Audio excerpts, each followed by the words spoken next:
হরে কৃষ্ণ। পুরুষোত্তম ব্রত আপনারা পালন করেছেন। পুরুষোত্তম ব্রতের পালন কিভাবে করবেন, কোন দিন ব্রতের পালন করবেন, পালন মন্ত্র কি, সেই সম্পর্কে আজকে আমরা আলোচনা করব। এবং এই পুরুষোত্তম ব্রতের পালন মন্ত্র অনেকেই জানেন না, অনেকেই আপনাদেরকে প্রদান করতে পারেনি।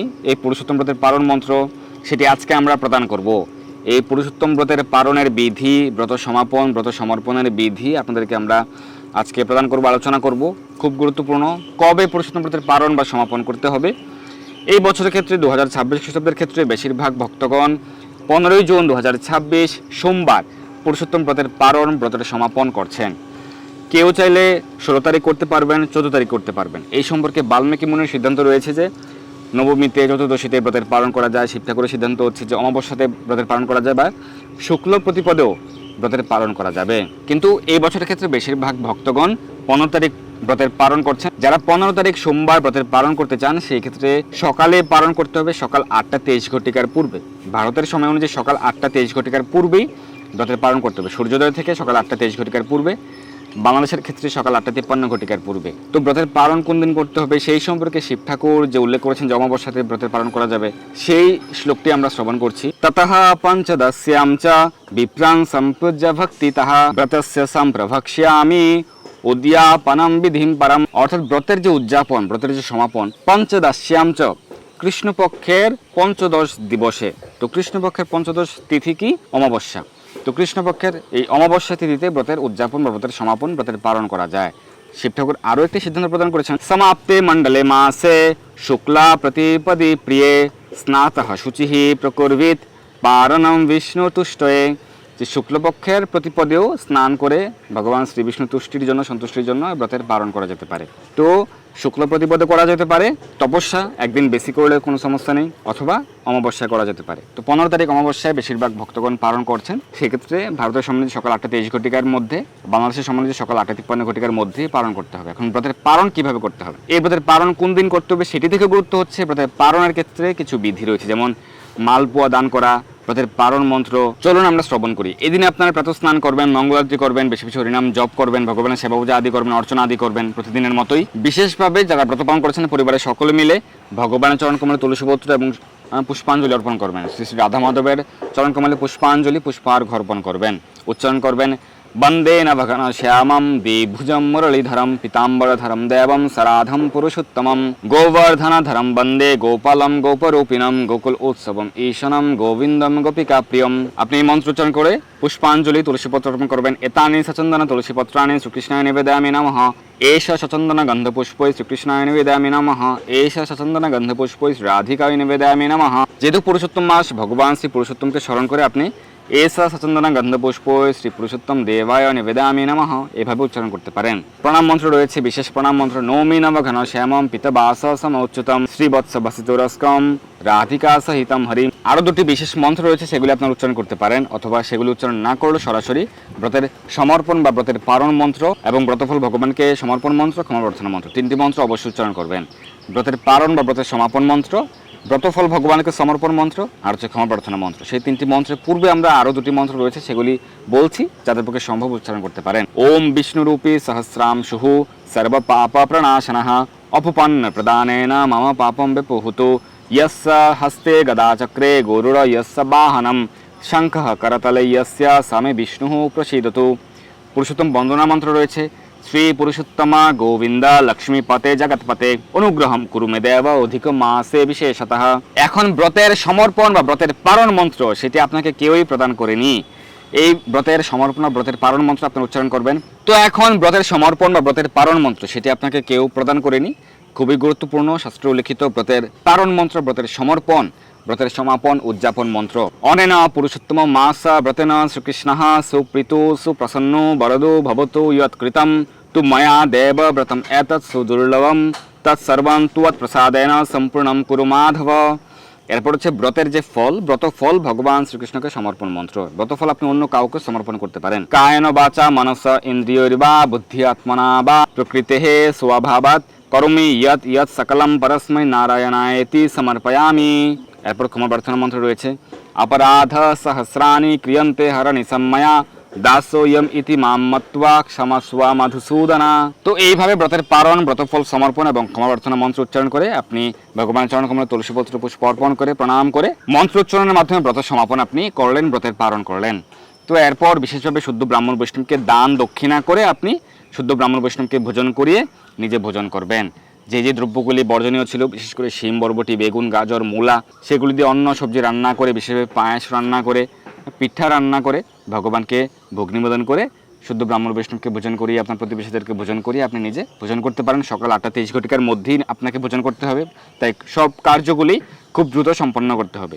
বাংলাদেশের ক্ষেত্রে সকাল 8:53 মধ্যে। তো এই ব্রতের পালনের ক্ষেত্রে 3 জন, 5 জন, 7 জন, 9 জন, 11 জন শুদ্ধ ব্রাহ্মণ বা বৈষ্ণবকে, বিশেষ করে গৃহস্থ ব্রাহ্মণ, সদাচারী, প্রসাদভোজী শুদ্ধ ব্রাহ্মণ বা বৈষ্ণবকে আপনি দান করতে পারেন, দক্ষিণা প্রদান করতে পারেন। নতুন বস্ত্র, পাদুকা, ছত্র বা ছাতা, অর্থ দান করতে পারেন, স্বর্ণ দান করতে পারেন, যার পক্ষে যতটুকু সম্ভব আপনার সামর্থ্য অনুযায়ী আপনি দান করবেন। সবার তো একরকম সামর্থ্য থাকতে পারে না, সামর্থ্য নেই, আপনার সামর্থ্য অনুযায়ী আপনি দান করবেন, ভগবান সেটিই গ্রহণ করবেন। তবে শাস্ত্রে শ্রেষ্ঠ দান হিসেবে বলা হয়েছে শ্রীমদ্ ভাগবত দান, পদ্মপুরাণে সেটি উল্লেখ রয়েছে। শ্রীমদ্ ভাগবত দান, শ্রীমদ্ ভগবত গীতা যথাযথ দান করা। তো আমাদের হোয়াটসঅ্যাপ নাম্বার যোগাযোগ করতে পারেন, আমরা সমগ্র ভারতে পৌঁছে দিচ্ছি শ্রীমদ্ ভগবত গীতা, শ্রীমদ্ ভাগবত। আপনারা শ্রীমদ্ ভগবত গীতা সংগ্রহ করতে পারেন, আমরা বিশেষ ডিসকাউন্ট প্রদান করব এবং আপনারা শ্রীমদ্ ভগবত গীতা, শ্রীমদ্ ভাগবত সংগ্রহ করে আপনার পরিচিত যে কাউকে দান করতে পারেন, অথবা শ্রীধাম মায়াপুর সংকীর্তন বিভাগেও আপনারা দান করতে পারেন। সেই ক্ষেত্রে শ্রীধাম মায়াপুর সংকীর্তন বিভাগের পক্ষ থেকে সেই শ্রীমদ্ ভগবত গীতা, শ্রীমদ্ ভাগবত যাদের প্রয়োজন রয়েছে তাদেরকে দান করা হবে। অনেক দরিদ্র জনগোষ্ঠী রয়েছেন, তাদেরকে প্রদান করা হবে। এবং শ্রীধাম মায়াপুর থেকে একটি বিশেষ উদ্যোগ গ্রহণ করা হয়েছে, পশ্চিমবঙ্গের সকল বিদ্যালয়ে, কলেজে, সকল সনাতনী শিক্ষার্থীদের মাঝে শ্রীমদ্ ভগবত গীতা বিতরণ করা হবে, লক্ষ লক্ষ শিক্ষার্থীদের মাঝে। তো সেই কারণে আপনারা শ্রীমদ্ ভগবত গীতা, শ্রীমদ্ ভাগবত দানে অংশগ্রহণ করতে পারেন, এই হোয়াটসঅ্যাপ নম্বরে যোগাযোগ করতে পারেন। বলা হয়েছে এই ব্রত পালন করে যারা শ্রীমদ্ ভাগবত দান করেন, সেই ক্ষেত্রে তাদের পূর্বপুরুষেরা গোলক বৃন্দাবনে ফিরে যাওয়ার সৌভাগ্য সুকৃতির সুযোগ লাভ করে থাকেন। এদিন কিন্তু অবশ্যই 33টি মালপোয়া পিঠা তৈরি করে ভগবানকে নিবেদন করে দান করতে হবে। সেটি না করলে গত 1 বছর, গত 12 মাসের পুণ্যফল আপনি লাভ করতে পারবেন না, সেটি থেকে বঞ্চিত হবেন। শিব ঠাকুর সেটি উল্লেখ করেছেন, আমরা সেই সম্পর্কে বিস্তারিত আলোচনা করছি। এছাড়াও কী কী দ্রব্য দান করার উল্লেখ রয়েছে, কী বিধি রয়েছে, যাদের পক্ষে সম্ভব দানের সামর্থ্য রয়েছে আপনারা করতে পারেন। যারা হবিষ্যন্ন গ্রহণ করেছেন, ফল গ্রহণ করেছেন ঘৃত সহযোগে এই 1 মাস ব্যাপী, তারা শুদ্ধ ব্রাহ্মণ বৈষ্ণবকে নতুন বস্ত্র, পাদুকা, সুবর্ণ, অর্থ দান করতে পারেন। যারা ভূমিতে শয়ন করেছেন 1 মাস ব্যাপী, তারা শুদ্ধ ব্রাহ্মণ বৈষ্ণবকে পালঙ্ক, তোষক, বিছানার চাদর, বালিশ দান করতে পারেন। যারা 1 মাস ব্যাপী পত্রে ভোজন করেছেন, পাতায়, সেটি পলাশ পত্রে, কলা পাতায় ভোজন করেছেন, তারা শুদ্ধ ব্রাহ্মণ বৈষ্ণবকে ঘি বা চিনি দান করতে পারেন, বা তাদেরকে ভোজন করালে সেই পাত্রে ঘি বা চিনি প্রদান করবেন। যারা 1 মাস ক্ষৌরকর্ম করেননি, চুল, দাড়ি, নখ প্রভৃতি কর্তন করা ক্ষৌরকর্ম করেননি 1 মাস, তারা ব্রাহ্মণকে দর্পণ দান করতে পারেন, আয়না বা দর্পণ দান করতে পারেন। যারা 1 মাস ভগবানকে ঘৃত প্রদীপ দান করেছেন, তারা শুদ্ধ ব্রাহ্মণ বিষ্ণুকে প্রদীপ দান করতে পারেন। যারা পবিত্র নদীতে স্নান করতে পারেননি বা স্নান করলেও আপনি দান করতে পারেন, শুদ্ধ ব্রাহ্মণ বিষ্ণুকে দুধ এবং দধি দান করতে পারেন। যদি কোনো ব্রতের নিয়ম জানায় অজানায় আমাদের ভুল হতেই পারে, ত্রুটি হতে পারে, তো সেই কারণে সেই ভুল ত্রুটির জন্য শুদ্ধ ব্রাহ্মণ বৈষ্ণবকে বিভিন্ন প্রকার মিষ্টি জাতীয় ফলের রস ভোজন করানো যেতে পারে, অর্থাৎ আমের রস, আমের জুস বা মালটার রস বা যে কোনো মিষ্ট জাতীয় ফলের রস ভোজন করানো যেতে পারে, বা আম বা অন্যান্য ফল আপনি তাদেরকে দান করতে পারেন। 33টি মালপোয়া পিঠার উল্লেখ বিশেষভাবে করা হয়েছে শাস্ত্রে। সেক্ষেত্রে সেই মালপোয়া পিঠা তৈরি করতে হবে, ঘি, অবশ্যই ঘি দিতে হবে, এবং দুধ বা ক্ষীর দিতে পারেন মালপোয়া পিঠা তৈরির ক্ষেত্রে। ভগবানকে অর্পণ করতে হবে। বলা হয়েছে, শিব ঠাকুর উল্লেখ করেছেন যে নতুন ধাতব কলসি সংগ্রহ করে বা কিনে তাতে 33টি মালপোয়া পিঠা যেগুলি তৈরি করতে হবে দুধ এবং ঘি দিয়ে, এবং সেই কলসিটি ধাতব কলসি হতে পারে, মাটির কলসি হতে পারে, আপনার সামর্থ্য অনুযায়ী সেই কলসিটি 7টি নতুন সুতো দিয়ে বেঁধে, সে পিষ্টক বা পিঠা ভগবানকে নিবেদন করে শুদ্ধ ব্রাহ্মণ বৈষ্ণবকে আপনি দান করতে পারেন। শুদ্ধ ব্রাহ্মণ বৈষ্ণবকে আপনি ভোজন করাতে পারেন। গৃহস্থ ব্রাহ্মণকে দান করার বিধি বিশেষভাবে শাস্ত্র উল্লেখ রয়েছে। তো এটি ভবিষ্যতের পুরাণ উল্লেখ রয়েছে, শ্রী হরিভক্তি বিলাসের, ষোড়শ বিলাসের 437-38 শ্লোকে উল্লেখ রয়েছে। এছাড়াও বৃহৎ নারদীয় পুরাণ এবং পদ্ম পুরাণে পুরুষোত্তম ব্রত মাহাত্ম্য প্রসঙ্গে যে 31টি অধ্যায় রয়েছে, তার শেষ অধ্যায়ে এটি উল্লেখ রয়েছে। অধিমাসে তু সম্প্রাপ্তে স্মৃতা গোপী প্রিয়ম হরিম সুবর্ণম চ যশম ইউক্তম ত্রয়স্ত্রিংশদপুপকম দদ্যা চ বেদবিদুষে শ্রোত্রিয়ায় কুটুম্বিনে নাস্যাত্ত কারণে শীঘ্রম পুণ্যম দ্বাদশমাসজম। তো শিব ঠাকুর উল্লেখ করেছেন যে অধিমাসে সম্প্রাপ্তি। তো এই অধিমাস পুরুষোত্তম ব্রত যারা পালন করেছেন, তাদের ব্রতের সমাপন দিবসে যেদিন ব্রতের পালন করবেন, 33টি পিষ্টক বা পিঠা তৈরি করে সেটি কলসিতে রেখে শুদ্ধ ব্রাহ্মণ বৈষ্ণবকে দান করতে হবে। এবং এটি যারা করবেন না বা এটিতে শিব ঠাকুরের বচন যারা সঠিকভাবে গ্রহণ করবেন না, আন্তরিকতা সহকারে গ্রহণ করবেন না, তাদের গত 12 মাসের, গত দ্বাদশ মাসের, গত 1 বছরের যে সঞ্চিত পুণ্যফল রয়েছে সেগুলি দূর হয়ে যাবে, সেগুলি তারা লাভ করতে পারবেন না। তো যাদের পক্ষে সম্ভব আপনারা এটি অবশ্যই করতে পারেন। মালপোয়া পিঠা আপনি মন্দিরে দান করতে পারেন। আপনি ভাবতে পারেন যে শুদ্ধ ব্রাহ্মণ বৈষ্ণব পাচ্ছি না, প্রসাদ বুঝে শুদ্ধ ব্রাহ্মণ বৈষ্ণব পাচ্ছি না, সেক্ষেত্রে আপনি মন্দিরে দান করতে পারেন।